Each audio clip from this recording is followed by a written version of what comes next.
प्रियंका और आप सभी दर्शकों का शल्पांचल की ताजा खबरों के साथ बीबी न्यूज में स्वागत है। चलिए अब बढ़ते हैं खबरों की ओर।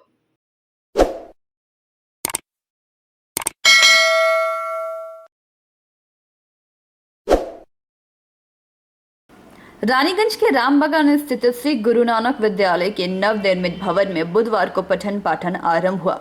इस अवसर पर आयोजित कार्यक्रम को संबोधित करते हुए रानीगंज के विधायक तापस बैनर्जी ने कहा कि मुझे बहुत ही शिक्षकों से मिलने का अवसर मिला और ये मेरे लिए काफी खुशी की बात है एवं उन्होंने और भी कई बातें कही।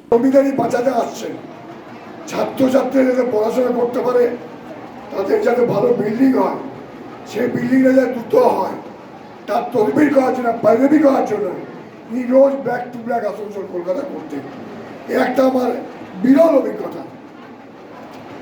তারপর আমাদের কাছে যেতেন, কথা বলতেন, আমরা হ্যাঁ দেখবো দেখবো। তা আমরা বললাম ভালো কাজের পেছনে দেখবেন অনেক বড় বড় কাজ আমরা দেখতে পাই, বাহ সুন্দর, বাহ সুন্দর, কিন্তু এই কাজের পেছনে কত ঘাম, কত কান্না, কত রক্ত, কত দীর্ঘশ্বাস থাকে সেটা আমরা দেখি না। এই মাস্টারমশাই বললেন এই বিল্ডিংটা তৈরি করার পেছনে হয়তো অন্য কিছু ছিল, কিন্তু মাস্টারমশাই যে অধ্যাপসাই, যে লগন, যে ভালোবাসা, সেইটা মাস্টারমশাইয়ের মধ্যে ছিল বলে এই বিল্ডিংটা এত সুন্দরভাবে হতে পারবে। কত সমস্ত স্কুলে যদি আমরা একজন করে পেতাম তাহলে আমাদের কোনো স্কুলে কোনো অভাব থাকতো না, স্কুলগুলো সুন্দরভাবে চলতো। তাই মাস্টারমশাই একটা কথা বলি, पढ़ लीजिएगा, इतिहास पढ़ लीजिए, बात तो पढ़ते हैं। जो बड़ा काम हुआ है, अच्छा काम हुआ है, उसका पीछे कोई ना कोई शख्स है, और वही शख्स तब काम करते चले, उसका सामने कोई गोलाप फूल का पढ़ाई खूब ভালো লাগছে। ছেলেদের চিৎকার, ছেলেদের ক্লাস করা, ছেলেদের হাসি গল্প, আর তাছাড়া এই স্কুলটা একটা ভগ্নদশা স্কুল ছিল। তৎকালীন কর্পোরেশনের আগে যে বোর্ড ছিল, মানে অ্যাডমিনিস্ট্রেটিভ বোর্ড অমরনাথ চট্টোপাধ্যায় ছিলেন, তার হাত ধরে এলাকার মানুষজনের হাত ধরে বিল্ডিংটা এত সুন্দর বিল্ডিং হলো। সত্যি খুব ভালো লাগছে। একটা শিক্ষা প্রাঙ্গণ যেরকম হওয়া উচিত, আমাদের রানীগঞ্জের রামবাগানে এরকম একটা অত্যাধুনিক শিক্ষা প্রাঙ্গণ তৈরি হলো, যেখানে চালু স্কুল আছে এবং সহৃদয়বান হেডমাস্টার মশাই আছেন, অন্যান্য শিক্ষক শিক্ষিকারা আছেন। খুবই ভালো লাগলো। আমরা সবাই ছিলাম, চেম্বারের প্রেসিডেন্ট প্রদীপ ছিল, ওমবাবু ছিলেন, অমরনাথ চট্টোপাধ্যায় এসেছেন, সবাই এসেছেন আজকে। স্যার, হেড স্যারের যে প্রয়াস, সেই প্রয়াসের ওনার যে মানে দায়িত্ব স্যার যে লেগেছিলেন যেভাবে, এই বিষয়টা কতটা ইয়ে করে এটা ভাই শিক্ষণীয়।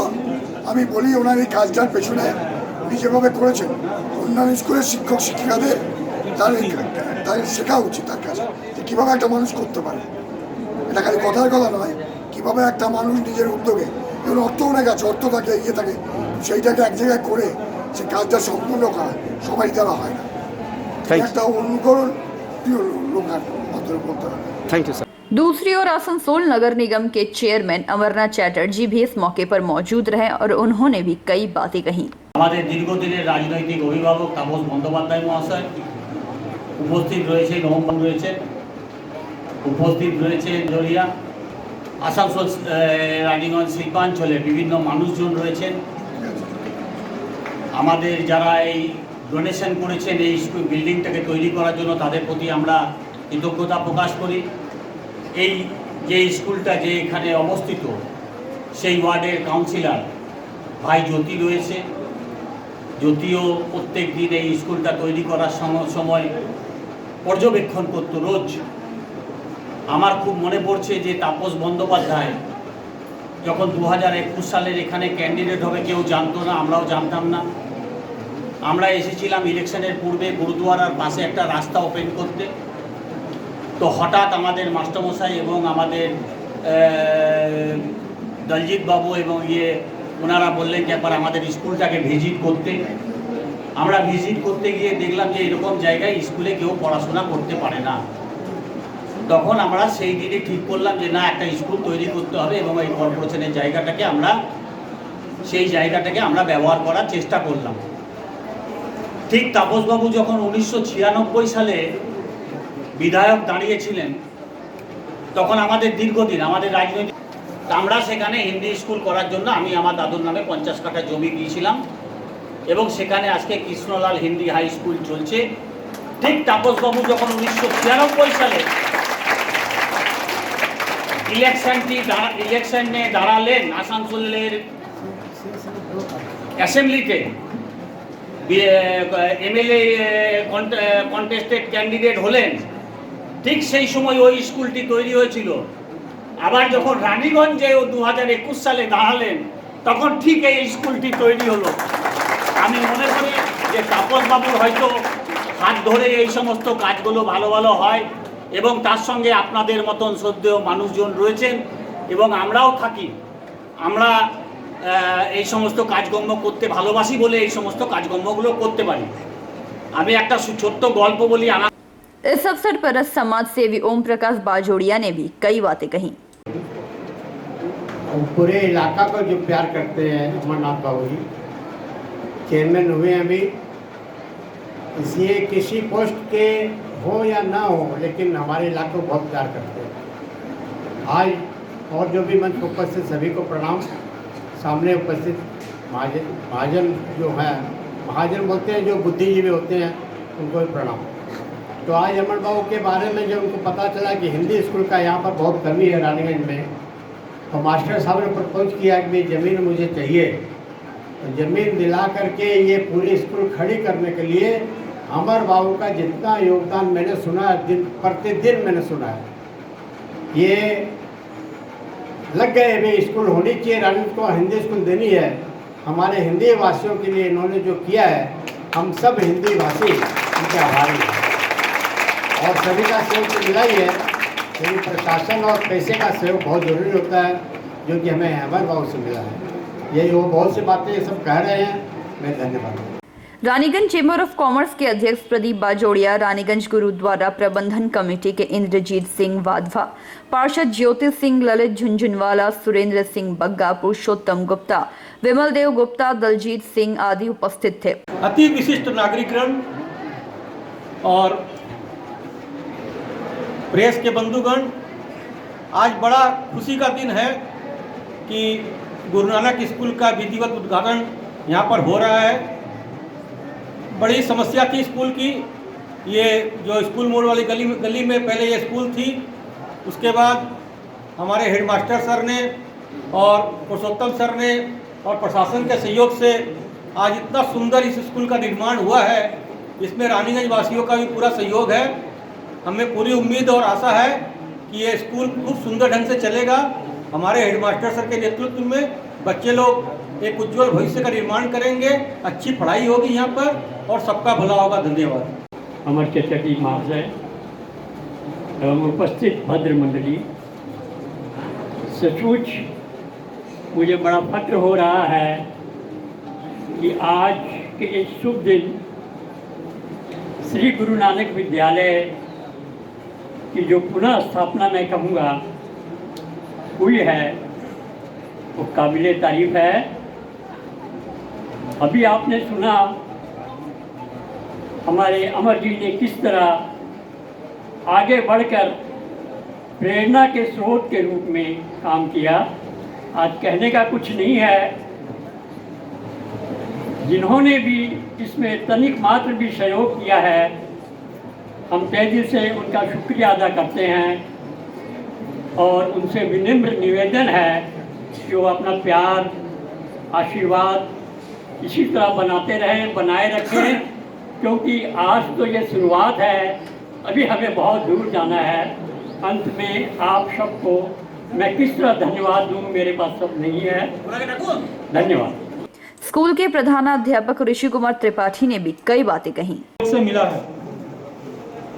इस 4 रूम के बन जाने के बाद हमने अप्रोच किया, हमारे संरक्षक, हमारे गार्जियन, हमारे पैट्रॉन, हमारे दुख सुख के साथी श्री अमरनाथ चटर्जी जी से, और उनके सौजन्य से, माँ माटी मानुष की सरकार के सौजन्य से, ममता बनर्जी मुख्यमंत्री की अनुप्रेरणा से ये 2 रूम जो है बरामदा और सीढ़ी के साथ, ये आसनसोल म्यूनिसिपल कॉरपोरेशन के द्वारा बनवाया गया। मैं आसनसोल म्यूनिसिपल कॉरपोरेशन का इस कार्य के लिए आभारी हूँ। ज्ञात हो कि इस स्कूल का शिलान्यास तत्कालीन मेयर जितेंद्र तिवारी ने किया था। उन्होंने इस क्षेत्र के हिंदी भाषियों के लिए सरकारी जगह का आवंटन करवाया था। रानीगंज से सम्राट दास की रिपोर्ट, पीवी न्यूज़।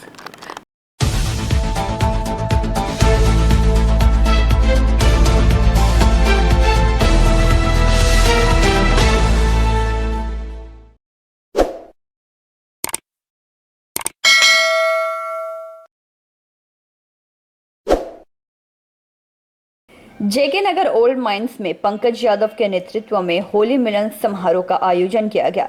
इस अवसर पर रानीगंज पंचायत समिति के सभापति विनोद नौनिया, तृणमूल कांग्रेस के रानीगंज टाउन अध्यक्ष शहर पार्षद रुपेश यादव, पार्षद भोला कुमार हेला, युवा समाज सेवी अर्जुन सिंह, संजीत मुखर्जी, उपेंद्र यादव, धर्मेंद्र राम, विकास सिंह, आकाश चौधरी सहित अन्य लोग उपस्थित रहे। कार्यक्रम का सफल संचालन गौतम सिंह ने किया एवं कार्यक्रम को सफल बनाने में पंकज यादव, राकेश बिंद, चंचल बिंद सक्रिय रहे। मौके पर कोयलांचल के प्रसिद्ध भोजपुरी गायक मुरली यादव, स्वीटी राज, पप्पू पांडे ने एक से बढ़कर एक होली के गीत प्रस्तुत कर उपस्थित लोगों को झूमने पर विवश कर दिया।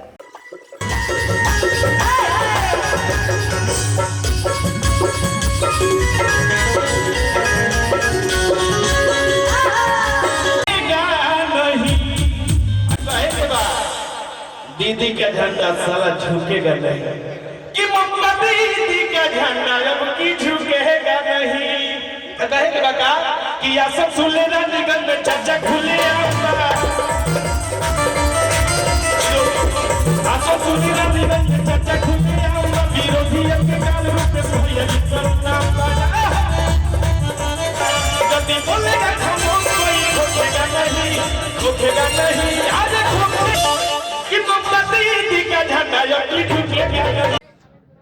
अभी हमारे पूर्ववर्ती वक्ताओं ने कहा कि इस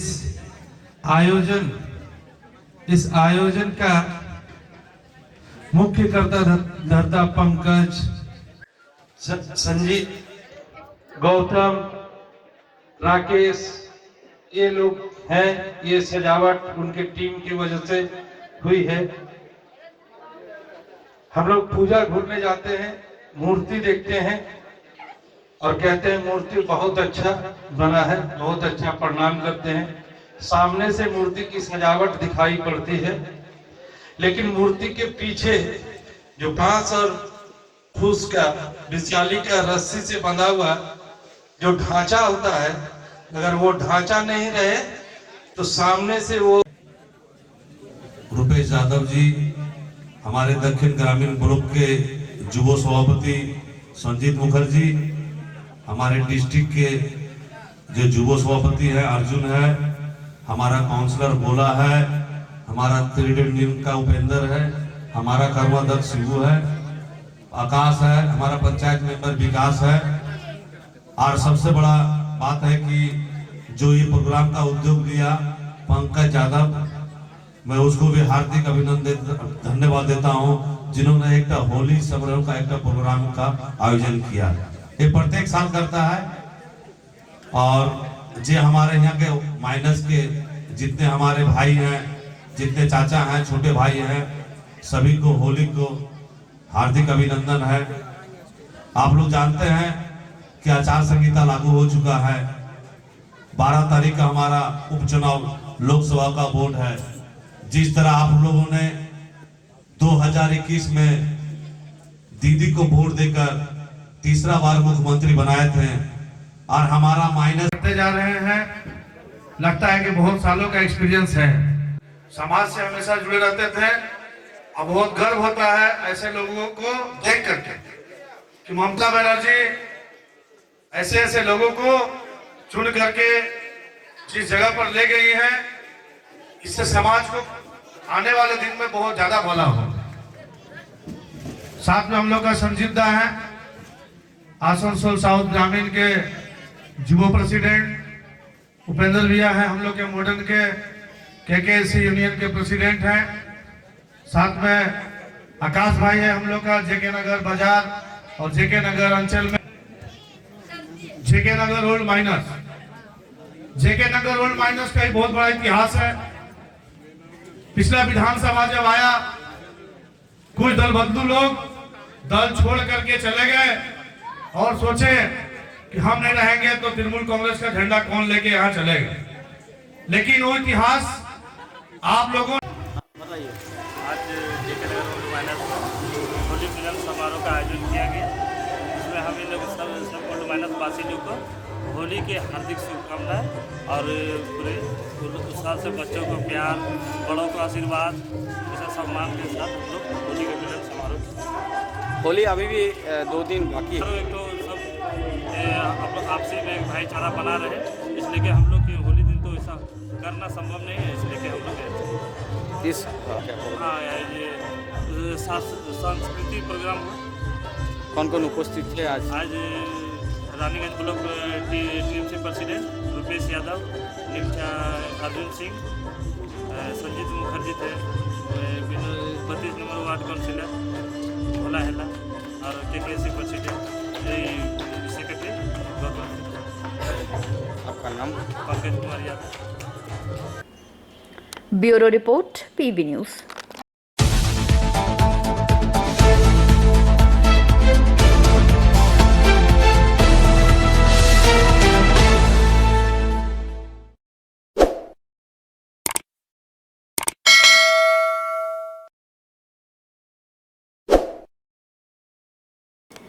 C2INTTUC, AITUC, HMS एवं TUCC सह ट्रेड यूनियन एवं फेडरेशन ऑफ इंडिया की ओर से आगामी 28 और 29 मार्च को भारत बंद के आह्वान को सफल बनाने के लिए रानीगंज से संबंध C2 समन्वय कमेटी की तरफ से रानीगंज के तार बंगला स्थित अरुण टॉकीज के समक्ष केंद्रीय सरकार की दुर्नीति के खिलाफ सभा की गई। दूसरी ओर विरोध सभा के बाद CPIM की तरफ से आसनसोल लोकसभा उप निर्वाचन के लिए घोषित किए गए प्रार्थी पार्थ मुखर्जी के लिए चुनाव प्रचार किया गया। বিশেষ করে এখানে যারা ছোট ব্যবসাদাররা আছেন, কর্মচারীরা আছেন, দোকানদাররা আছেন, টোটো চালক আছেন, দিনমজুররা আছেন, তারা বুঝে গেছেন যে 28-29 তারিখে আমরা ধর্মঘট দেখেছি দুদিনে। দেখেছে কারা? দেখেছে ভারতবর্ষের সমস্ত বৃহৎ যে ট্রেড ইউনিয়নগুলো আছে, শুধু তৃণমূল আর বিজেপি ছাড়া যে ট্রেড ইউনিয়নগুলো আছে, যে ফেডারেশনগুলো আছে, যে গণসংগঠনগুলো আছে, সবাই একটা জায়গায় এসে ধর্মঘট ডেকেছে।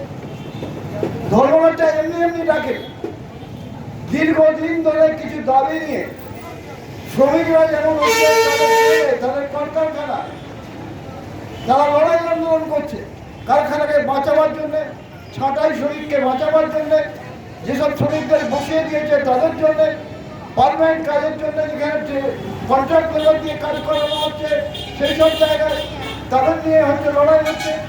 শিল্পগুলোকে বিক্রি করে দেওয়া হচ্ছে। আমাদের এখানে কয়লা খনিকেও বিক্রি করে দেওয়া হবে, নতুন কয়লা খনি হবে প্রাইভেট মালিকদের, তার বিরুদ্ধে শ্রমিকরা। चुनाव प्रचार अरुण टॉकीज से शुरू होकर नेताजी स्टैचू के पास जाकर समाप्त हुई। इस मौके पर मौजूद रहे पूर्व MLA रुनु दत्ता, हेमंत प्रभाकर, कृष्णादास गुप्ता, अशोक घोष, माकपा छात्र संगठन के अनुपम चैटर्जी।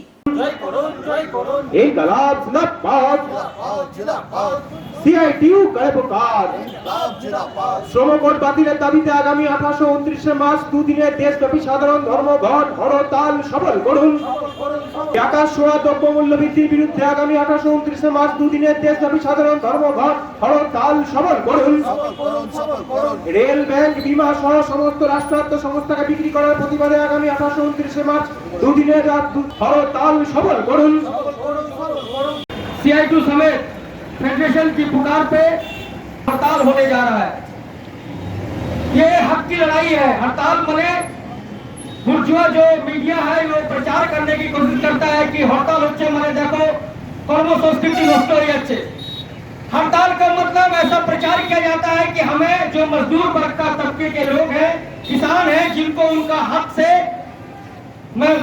नहीं दिया गया है, उन्हें कोई काम नहीं है खा पी के, इसलिए हम हड़ताल करते हैं। लेकिन फैज अहमद फैज साहब ने कहा था, जिनको मैं दोहराऊंगा, कि हर जोर जुल्म की टक्कर में संघर्ष हमारा नारा है, जो हमें हमारा हक न मिले हड़ताल हमारा नारा है। देश की केंद्रीय सरकार जो देश को बेचने की कोशिश कर रही है, नौजवान को रोजगार नहीं मिल रहा, महंगाई आकाश छू रही है, महिलाएं जो श्रमजीवी के रूप में काम करते हैं, समो वेतन सुप्रीम कोर्ट का राय है, इसको भी नजरअंदाज किया जाता है। सिर्फ यही नहीं, तमाम हिंदुस्तान में मेहनत कर लोग जो खून पसीना बहा के हिंदुस्तान का मुस्तकबिल तैयार करते हैं, और उनको जब उनकी हक से नहीं दिया जाता है, हम प्रतिवाद करते हैं, रैली करते हैं, मीटिंग करते हैं, लेकिन यमुना नदी के पार दिल्ली के सिंहासन में बैठे मिस्टर अदानी और अंबानी के अत्यंत प्रिय मित्र मोदी जी, जो चुनाव में 2014 के चुनाव में राम और सीता का फोटो लेके भोपाल मोदी जी आए थे तो बोले थे कि महंगाई बेरोजगारी मैं हूं ना, लेकिन वही मोदी जी राम और सीता का फोटो हटा के अभी उनके बगल में एक तरफ मिस्टर अंबानी और दूसरी तरफ उनकी धर्मपत्नी नीता बैठती है। ये चेंज हुआ हिंदुस्तान में। और आज हम जब केंद्रीय सरकार আমরা মুভমেন্ট করে আমরা ডিভাইড মুভমেন্ট করি, আমরা কি দেখছি রেল স্টেশনগুলো বিক্রি করে দেওয়া হচ্ছে। প্ল্যাটফর্মের টিকিটের দাম যদি আপনি রানীগঞ্জ স্টেশনে দেখবেন একরকম আর হাওড়া স্টেশনে গিয়ে পরে দেখবেন একরকম, কারণ বিভিন্ন স্টেশন বিভিন্ন মালিক নিয়ে নিয়েছে। সুইপার যে সমস্ত মানুষেরা রেলটাকে ক্লিনিং করার কাজটা করেন, ডি গ্রুপের কাজ করেন, তারাও এখন ঠিকা শ্রমিকের আন্ডারে চলে গেছে। আমরা বলছি কেন এই কথা তো ছিল না, কথা তো ছিল যে আমরা রাস্তার তো কারখানাগুলোকে পিছবো না, বরং আপগ্রেড করব। কথা ছিল আমরা নতুন কারখানা করব। এই যে রাজ্যের সরকার চলছে বা কেন্দ্রের সরকার চলছে, নবরত্ন টাইপের কোটা কারখানা করেছে। রাজ্যের সরকারের যারা আছেন এখানে, যারা শুনছেন, তারা বলুন তো আজও পর্যন্ত আমাদের মুখ্যমন্ত্রী একটা কারখানা ওপেন করেছে কিনা? শুধু সেটাই নয়, আজকে তো পশ্চিমবাংলা একটা মৃত্যুপুরীতে পরিণত হয়েছে। গত 3 দিন আগে ঝালদাতে একটা খুন হয়েছে, তার কিছুদিন আগে আমার বোন সুইনাকে খুন করেছে। ওরা কেউ আমাদের কর্মী ছিল না, একটা তৃণমূলের কাউন্সিলরকে গুলি করে মেরেছে। ওরা কেউ আমাদের বামপন্থী কর্মী ছিল না, তাও আজকে দাঁড়িয়ে লাল ঝান্ডার নিচে সাদা ঝান্ডার নিচে আমরা বামপন্থী আন্দোলনের কর্মীরা দাঁড়িয়ে বলছি যে এই খুনের সঙ্গে যারা যুক্ত আছে তাদেরকে অবিলম্বে অ্যারেস্ট করতে হবে।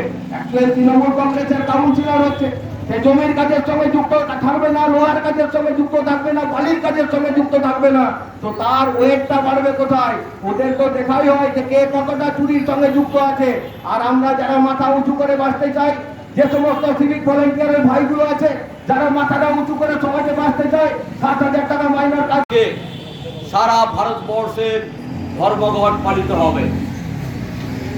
এবং তার সাথে সাথে আমরা এই ঘোষণাটা বলতে চাই যে আগামী 12 এপ্রিল আসানসোল লোকসভার যে উপনির্বাচন, সেই উপনির্বাচনে পশ্চিম বর্ধমান জেলার রাজ্যের অন্যতম শ্রমিক আন্দোলনের নেতা কমরেড পার্থ মুখার্জি আমাদের আসানসোল কেন্দ্রে বামপন্থী মনোনীত সিপিআইএম প্রার্থী, তাকে বিপুল ভোটে জয়ী করার জন্য আজ থেকেই আমরা মানুষের কাছে হাজির হব। আমাদের মতাদর্শকে নিয়ে শ্রমিক আন্দোলনের ইতিহাসকে আমরা পাথেয় করে আমরা এগিয়ে যাব।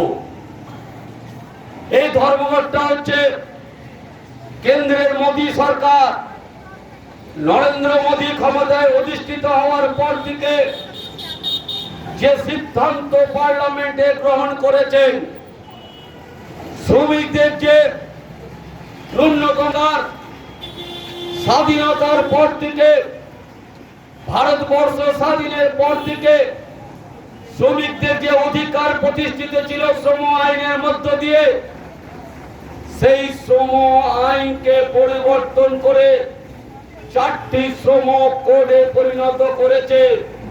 মূলত শ্রমিকদের অধিকারকে আগামী 28 এবং 29শে মার্চ দেশব্যাপী সাধারণ ধর্মঘট সিআইটিউর ডাকে কেন্দ্রীয় ট্রেড ইউনিয়ন এবং ফেডারেশনগুলি এবং শিল্পতালিকের সংগঠনগুলি সকলের মিলিত সিদ্ধান্ত যে 28 ও 29শে দুদিনের দেশব্যাপী ধর্মঘট। আমরা সমস্ত গণসংগঠনগুলি এই ধর্মঘটকে সমর্থন করেছি। আপনারা জানেন 12 দফা দাবির ভিত্তিতে এই ধর্মঘট হবে। যে দাবিগুলো মানুষের অর্জিত অধিকার আদায় লড়াইয়ের দাবি, সেই দাবিগুলোর সমর্থনে 28-29-এর যে মার্চের যে ধর্মঘট, সেই ধর্মঘট আপনারা জানেন যে এই ধর্মঘট 21তম ধর্মঘট। ধর্মঘট হচ্ছে শ্রমিকের একটা অধিকার আদায়ের লড়াই। এই লড়াইয়ের সংগ্রামে সকলকেই অংশগ্রহণ করতে হবে। কি কারণে ধর্মঘট? আজকে আমাদের দেখতে পাচ্ছি আমরা যারা এখানে রয়েছি, যারা খেটে খাওয়া মানুষ, সাধারণ মানুষ, জিনিসপত্রের দাম দিন প্রতিদিন বেড়ে চলেছে, বাড়ছে পেট্রোল ডিজেলের দাম। এই যে পেট্রোল ডিজেলের দাম বৃদ্ধির বিরুদ্ধে কেন্দ্রের যে নরেন্দ্র মোদী সরকার এবং রাজ্যের সরকার, দুই সরকারকে আমরা বারবার বলছি তার উপর থেকে যে শেষ যে কর সেটা প্রত্যাহার করুন, তা না হলে কিন্তু পেট্রোল ডিজেলের দাম বৃদ্ধি পাবে। কেন্দ্র এবং রাজ্য সরকার এই দুই সরকারের নীতির ফলে এই পেট্রোল ডিজেলের মূল্য বৃদ্ধি হয়ে চলেছে। আপনারা জানেন পেট্রোল ডিজেলের দাম বাড়লে জিনিসপত্রের দামও বাড়ে, কারণ পণ্য পরিবহন খরচও থাকে।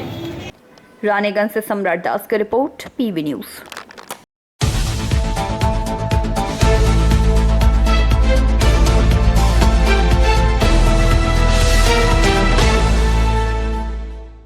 अब लेते हैं छोटा सा ब्रेक।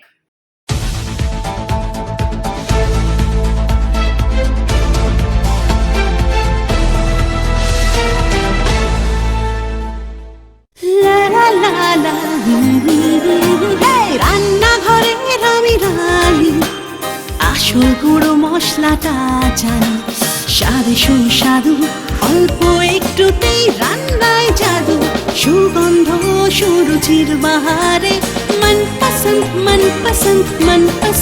আহারে। মনপসন্দ গোটা ও গুঁড়ো মশলা ঠিক মনে।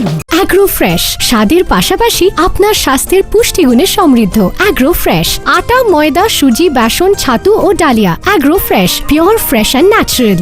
आपके बेहतर स्वास्थ्य के लिए global diagnostic and health care inspiring better health. Global लाया है आपके स्वास्थ्य चेकअप पैकेज, जहां उचित मूल्य में आपके पूरे शरीर की जांच की जाएगी। हमारे यहाँ ग्लोबल जनरल हेल्थ चेकअप मात्र 2,799 रुपए में, ग्लोबल कार्डियक हेल्थ चेकअप मात्र 3,799 रुपए में, ग्लोबल फुल बॉडी चेकअप मात्र 3,899 रुपए में, ग्लोबल वेल वुमेन चेकअप मात्र 1,999 रुपए में।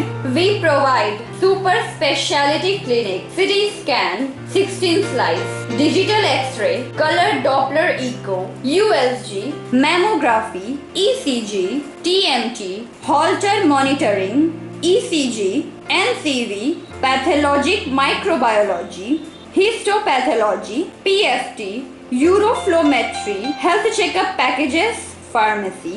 Our address: Global Diagnostics and Healthcare, inspiring better health. 101 by NSB Road, Post Siarsol, Raniganj, 713358, District Bardhaman.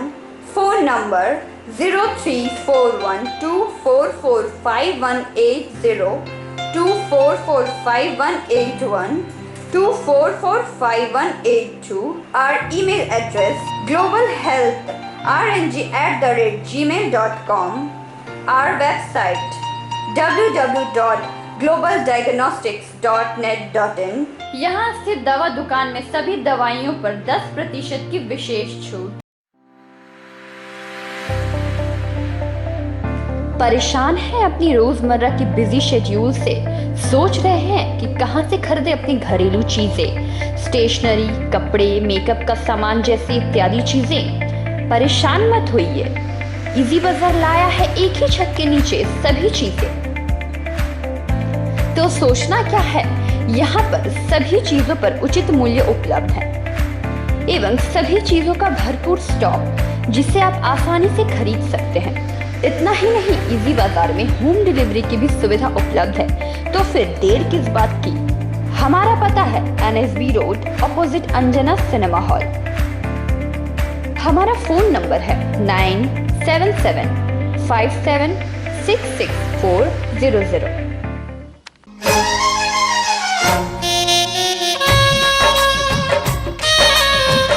আসছে পুজো, আসছে খুশির লহর, তা কি পরবেন নিয়ে মাথায় চিন্তার ভাঁজ। আর চিন্তা নয়, কৈলাঞ্চলের সুপ্রসিদ্ধ লীলাবতী।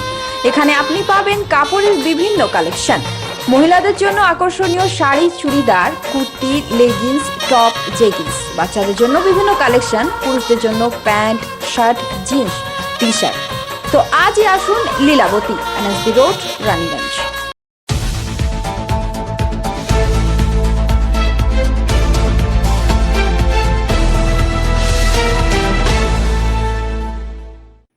ब्रेक के बाद आप सभी दर्शकों का स्वागत है।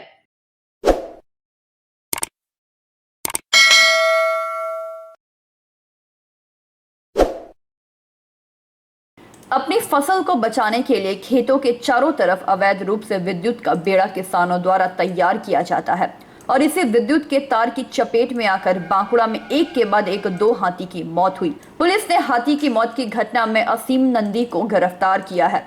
इसके साथ ही पुलिस यह भी पता लगाने की कोशिश कर रही है कि इस घटना में असीम के साथ कोई और भी शामिल है या नहीं। हाथी की मौत की घटना के बाद वन विभाग की तरफ से जंगल से सटे इलाकों में जागरूकता अभियान चलाया जा रहा है। पिछले सप्ताह एक के बाद एक 2 हाथी की मौत हुई थी। वन विभाग द्वारा अनुमान लगाया गया था कि दोनों हाथी की मौत बिजली की चपेट में आने से हुई है। पिडरागोड़ा ग्राम में जो हाथी की मौत हुई है उसकी पुष्टि हाई टेंशन तार की चपेट में आने से की गई है। वहीं चुयागोड़ा इलाका में भी जिस दूसरे हाथी की मौत हुई है उसकी पुष्टि विद्युत की चपेट में आने से की गई है।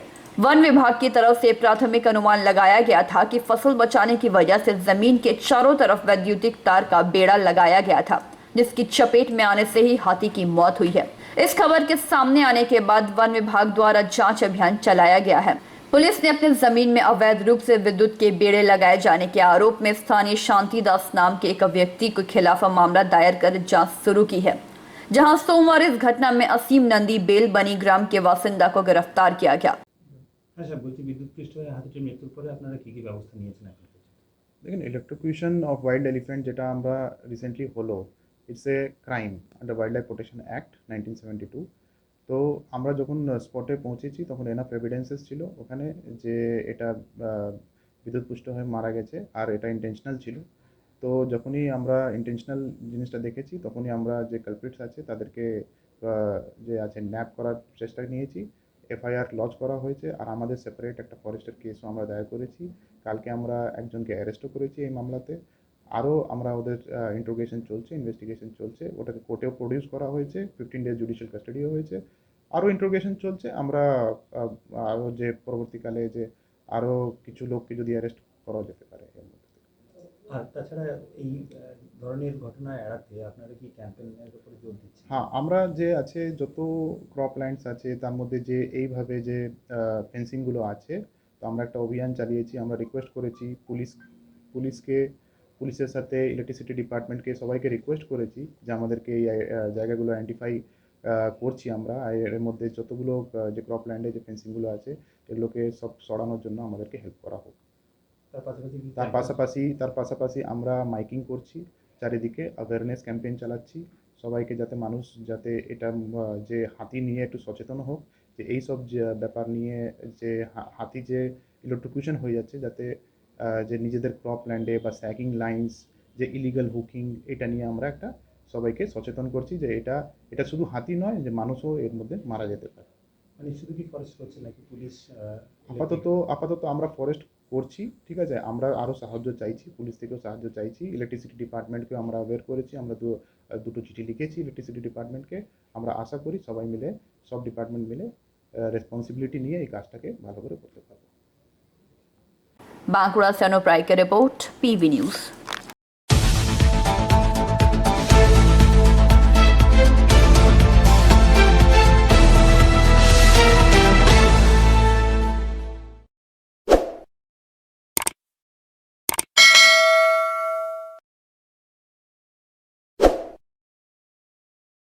आसनसोल दुर्गापुर पुलिस कमिश्नरेट के तहत सालानपुर थाना के कल्याणेश्वरी फाड़ी अंतर्गत बंगाल झारखंड सीमांत के कल्याणेश्वरी नाका पॉइंट से एक झारखंड नंबर प्लेट की मारुति स्विफ्ट गाड़ी से 5 लाख रुपए पुलिस ने बरामद किए। पुलिस सूत्रों के अनुसार दुर्गापुर के एक इंस्टीट्यूट से मारुति स्विफ्ट गाड़ी जिसका नंबर JH02BE8005 है, उसमें सवार होकर 3 व्यक्ति झारखंड के हजारीबाग जा रहे थे। इसी दौरान नाका चेकिंग के समय पुलिस ने गाड़ी रोककर तलाशी शुरू की, जिसमें से 5 लाख रुपए बरामद किए गए। इतनी भारी रकम नगद आखिर किस वजह से ले जाया जा रहा था, इसकी सही जानकारी न मिलने पर पुलिस ने उन रुपयों को जब्त कर लिया। चुनाव के पहले इतनी भारी परिणाम में रुपए कहां और किस उद्देश्य से जा रहे थे, सलानपुर थाना और कल्याणेश्वरी फाड़ी पुलिस इसकी जांच कर रही है। नाका चेकिंग के दौरान सलानपुर थाना इंचार्ज अमित हाटी, कल्याणेश्वरी फाड़ी इंचार्ज उज्जवल शाह, निर्वाचन कमीशन के SST के FSD की टीम सहित अन्य पुलिस अधिकारी मौजूद रहे। लोग तो रांची जा रहे थे। तो मैंने क्या हुआ आपको? कुछ मेरा पैसा था दुर्गापुर में, कुछ अच्छा। मेडिकल इशू के लिए वहाँ से पैसा लेके जा रहे थे, उसमें तो कितना पैसा था? 5 लाख रुपया। तो इसको क्या किया, सीज कर लेके? हाँ, पैसा सीज कर। कौन थाना किया? सलामपुर थाना है ना। अच्छा, किस लिए क्या है ये? बोला कि इलेक्शन है इसीलिए आपका पैसा सीज हो गया। तो आप लोग कहीं डॉक्टर के लिए जा रहे थे? हाँ, वो हम लोग पैसा लेके मेडिकल के लिए जा रहे थे रांची। तो इसको क्या इलीगल तरीके से ले जा रहे थे ना लीगल तरीके से? लीगल तरीके से ले जा रहे थे, गलत पैसा थोड़ी है। तो कहाँ सीज कहाँ किया ये लोग? बोले कि इलेक्शन है, पैसा काहे इतना लेके जा रहे हैं। इसी के चलते आप लोग का क्या नाम हुआ आपका? सतीश कुमार।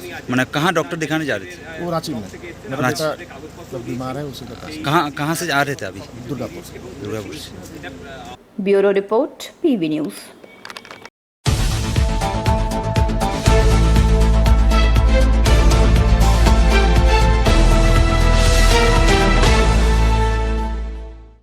आज की खबरों में फिलहाल इतना ही। देखते रहिए PV न्यूज़। नमस्कार।